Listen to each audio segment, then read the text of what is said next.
इस खूबसूरत तारों भरी रात बीच के गांव की चौपाल के पीपल और नीम का पेड़ हो, जहां हमारे बड़े बुजुर्गों की गांव की जहां आस्था, जहां से गांव की शुरुआत होती है, बाबा गिरधारी नाथ दादा बोरिया खेड़ा हो। दादी जी कहती हैं बड़ी बुजुर्ग की गांव के खेड़े ठंडे रहें तो गांव हमेशा बसते रहते हैं। बलराम मास्टर जी, युद्धवीर जी, रामनिवास जी, संजय मास्टर जी, स्वरूप सिंह गांधी, पूर्व सरपंच जी, सीताराम अंकल जी, सोनू सरपंच के पिता डॉक्टर रामेश जी, रोहतास जी, शिव कुमार नंबरदार जी, हेमचंद्र सूरा अंकल जी, जो अपने कदमों से चलकर के अपनी बेटी को आशीर्वाद देने के लिए इस जाडे की रात में आए हैं। मैं हेमचंद अंकल की हमेशा आभारी रहूंगी और आपका आशीर्वाद मेरे ऊपर बना रहे, मैं इसको हमेशा बखूबी निभाऊंगी। सभी पंच और सरपंच प्रतिनिधि, सोनू वर्मा जी, दिलबाग सिंह मान, अजय सूरा भाई, युवा क्लब के कोषाध्यक्ष जो बहुत ही जुझारू युवा है, रामशरण जी, ओम प्रकाश मास्टर जी, बहुत ही खूबसूरत लहजे में जो एक भजन सुनाया, दादी छोटो देवी जी, नसीब वर्मा भाई जो युवा क्लब के प्रधान है, वह अन्य साथी व पूरी टीम, जितेंद्र सूरा जी, सोमवीर वर्मा पंत जी, संदीप पंडित जी। हमारे गांव में मेरी टीम ने बताया कि इस गांव का पूरे देश के अंदर विशेष योगदान है, देश की आजादी में विशेष योगदान है। तो हमारे गांव के स्वतंत्रता सेनानी रहे पावन धरा से दादा दलीप सूरा जी जो सरपंच भी रहे, थम्बूराम बेनीवाल जी जो 1971 में जब भारत पाकिस्तान का युद्ध हुआとउसमें डटकर के मुकाबला किया, ऐसे व्यक्ति हमारे गांव से रहे जो गांव का नाम रोशन किया। उन शहीदों को सलाम। भारत माता की। सुलखनी से सरपंच विकास जी, मिर्जापुर के सरपंच भाई संजय सोनी जी, बाडो पट्टी से हमेशा अपनी बहन के कदमों को मजबूती देने का काम करते हैं। मेरे बड़े भाई पवन जी, राम अवतार अंकल जी, रविंदर भाई जी जो प्रिंसिपल है बालाजी स्कूल से, सरुण भाई जी जो अभी अपने आपके बीच में वक्तव्य रखे गए थे गांव बाडो पट्टी से, जो हमेशा अपनी बहन को, अपनी बेटी को, सभी हर मंच पे मेरा साथ देते हैं, हमेशा आगे बढ़ने का एक हौसला देते हैं। पवन भाई जी, अनु भाई, अमरदीप भाई गांव मिर्जापुर से जो हमेशा एक ही बात कहते हैं कि बहन रुकने का नाम मत लेना, हमेशा आगे बढ़ती रहना, हम चाहते हैं कि आपके कदम और आगे जाने चाहिए। मैं भाइयों का धन्यवाद करती हूँ। पंगार से आए भाई सोनू, अंकित भाई जी, न्याणा से बलजीत जी ठेकेदार जो बहुत ही समाज के एक ऐसे व्यक्तित्व हैं जो समाज की गहराई को बहुत अच्छे से जानते हैं और मुझे बड़ा सौभाग्य है कि उनके सानिध्य में रह करके बहुत सारी चीजें सीखने का अवसर मिलता है बलजीत भाई साहब का।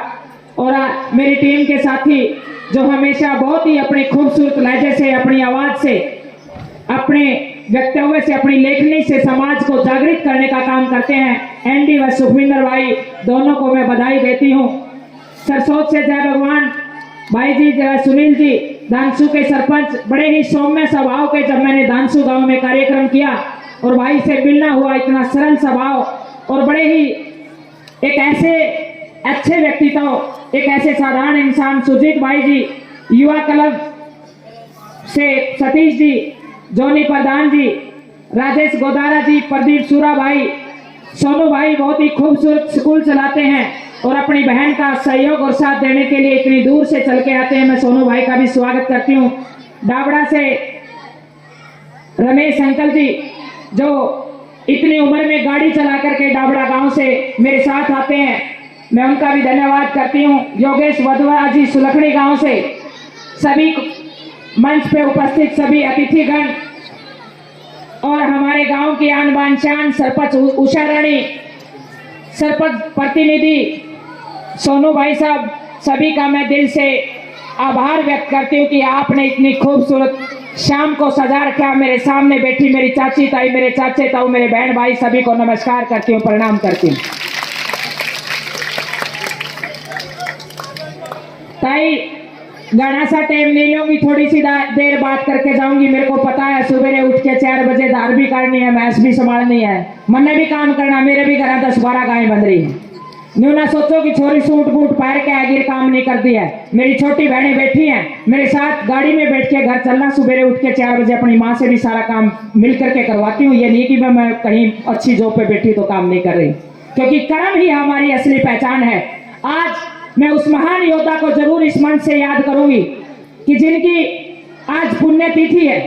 जब हमारा देश अलग हुआ, जब 565 रियासतें थी और हमारे देश बिखरा हुआ था, लेकिन एक ऐसा व्यक्ति था, एक ऐसा योद्धा हमारे देश के उप प्रधानमंत्री रहे, हमारे देश के गृह मंत्री रहे, सरदार वल्लभ भाई पटेल की आज पुण्यतिथि है। मैं सैल्यूट करती हूँ ऐसे योद्धा को जिन्होंने हमारे देश को एक खूबसूरत सूत्र में पिरो के रखा।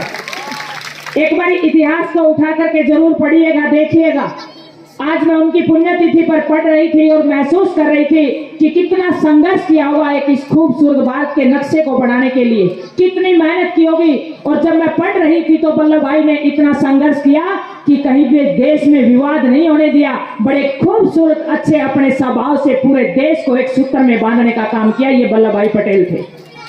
ऐसे ऐसे व्यक्तित्व हमारे देश में हुए हैं। और आज मुझे बुगाना गांव में आकर के बड़ी खुशी हो रही है, क्योंकि मेरी टीम के सदस्यों ने बताया कि बुगाना गांव के बहुत सारे नौजवान साथी आज सेना में भर्ती होकर के हमारे देश की रक्षा करने का काम करते हैं। ये बुगाना गांव का धरातल है। सबसे ज्यादा किसान मजबूत आज बुगाना गांव में, मजदूर हर वर्ग यहाँ पर बहुत मेहनती है, बहुत खूबसूरत है। मेरी टीम जब घर घर पे गई तो सबने बड़े दिल और आत्मा से स्वागत किया। मैं सौभाग्यशाली हूँ कि एक बेटी को आपने इतना आशीर्वाद देने का सौभाग्य आपने मुझे दिया। लेकिन इस रात को ये कार्यक्रम करने का मेरा एक ही मकसद है। मैं गुरुकुल की पढ़ी हुई छात्रा हूँ। मैं उस धरती पे मैंने शिक्षा ग्रहण की है कि स्वामी दयानंद, स्वामी विवेकानंद, गुरुकुल कुंभाखेड़ा, गुरुकुल खड़, स्वामी रतन देव की जो बसाई हुई संस्थाएं हैं, बड़े बड़े जंगल काट करके वो संस्था बनाई। और इसलिए बढ़ाई ताकि मेरे देश के युवा ब्रह्मचारी जीवन का पालन करके एक मजबूत बने, समृद्ध बने और देश को आगे बढ़ाने वाले बने। और उस गुरुकुल के प्रांगण में पेड़ के नीचे बैठ करके वहां पर पलाठी मार के अपने गुरुजनों के आदेश से मैंने शिक्षा ग्रहण की।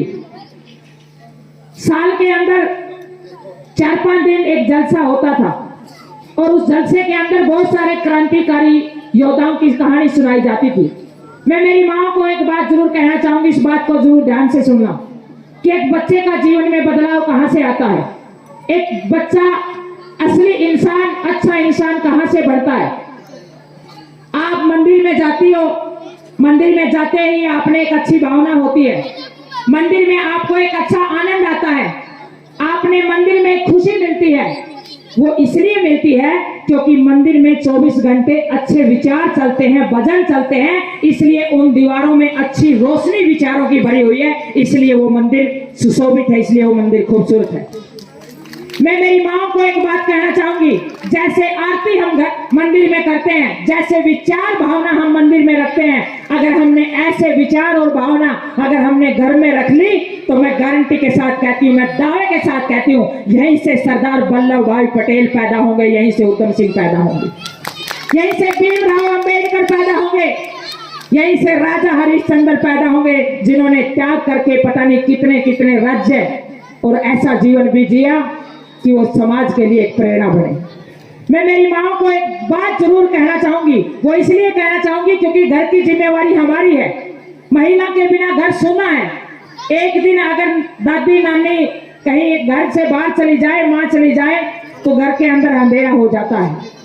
वो देवी है उस घर की और अच्छी दिशा देने का काम भी एक माँ करती है। तो मैं मेरी माँ से निवेदन करूंगी, आप पढ़ी लिखी है या नहीं है कोई मैटर नहीं करता, लेकिन आपके दिमाग में विचार जरूर आते हैं, अच्छे और बुरे। आपने एक ही काम करना, अगर आप चाहती हो कि आपके घर का व्यवहार अच्छा हो, आपके बच्चे समृद्ध हो, आपका घर का खुशहाल माहौल हो, तो अपने विचारों को अच्छे कर लेना। सुबह परमात्मा का नाम लेकर के अपने दिन की शुरुआत कर लेना।